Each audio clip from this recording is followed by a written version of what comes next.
Good morning, good afternoon, or good evening, wherever it is that you are. I just want to say thank you so much for taking your precious time to see what it is that we've got going on today. I believe that all of us are absolutely destined. We're created to do great things. Why? Because we were created by a great God.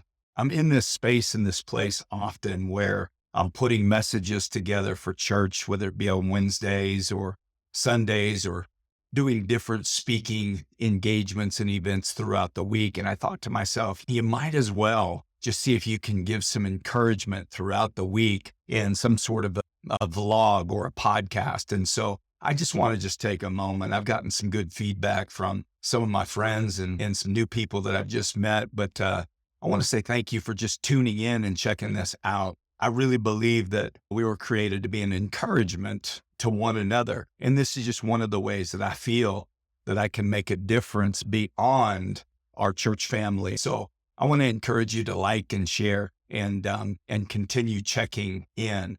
Today, I want to give you something. I want to gift you a key to unlock the secret to career success. This Sunday, I challenged our folks. I said, hey, listen, if you're a young person and you're doing a job that you just really despise and you're dreading going to work on Monday, but you're excited to get off work on Friday, find something that you're going to love where you can just pour yourself into it. And then I told our older folks that, listen, if you've been stuck in a job doing something that you've hated to do for a long period of time, you're going to have to just suck it up because you just stayed in it too long. And some things are just hard to get out of. I'm not telling you to quit your job and not pay your bills, but while you're working that job that you don't like, young people, I'm telling you, find something that you do.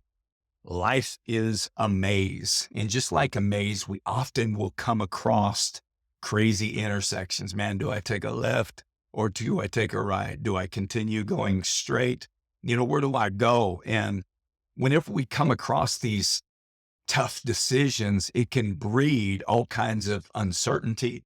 Uncertainty can lead to fearfulness, and then we begin to doubt and we question our abilities, and it really just turns into a mess rather quickly. I want to encourage you that seeking God on this journey is the difference between failure and success. Seeking God is the difference between joy and happiness. Imagine this, you're at that fork in the road and there's two very different career paths that are calling out to you. Man, these things couldn't be greater apart from one another. And so the first path is the path that's well-traveled. It's well-lit. It seems like it's more secure. There's no traps that are hidden under brush, and it just seems a whole lot less dangerous. The second path is quite opposite. This one is filled with mystery, and not you nor many others have traveled such a path. It's a bit overgrown, and this is definitely what we would consider uncharted territory. And so the big question is this, what do you do? That's the question. Do you take the well-traveled path, the well-lit path, or do you take the other? Now, I want to give you that key to unlock your insight. Throughout history, people have turned to their faith to light the path of their career choices. What's the discovery been? The easy path, while more inviting, it often does not align with God's plan for your life. See, here's the secret insight. God's plan often unfolds to you on the less traveled, the faith-demanding path. Personally, I have fought against the faith path for years, man. I'm the guy that tried every single job while I was running away from God. I've sold just about everything that there is to sell, and I've managed all kinds of businesses in an effort to ditch what God was calling me to do. And all of these other jobs resulted in an unfulfilled life. There's a few things that I've learned. Seeking God's guidance, I want you to know that, number one, timing is everything. Ours and God's, both timings have to link up. We got to meet in the middle. Many times people don't consider timing enough in life's biggest decisions. They jump into marriage, they jump into having children, I'm not saying you're not supposed to get married. I'm certainly not saying you're not supposed to have children, but then they also jump in and out of career paths as well. So what do? Come on, we end up rushing. And when we rush, when we jump, when we leap, it leads to disaster. I was talking to a friend of mine that owns a trucking company, and he was telling me people will leave his company, they'll leave for a 5 cent raise only to find that the culture in the new company was quite different.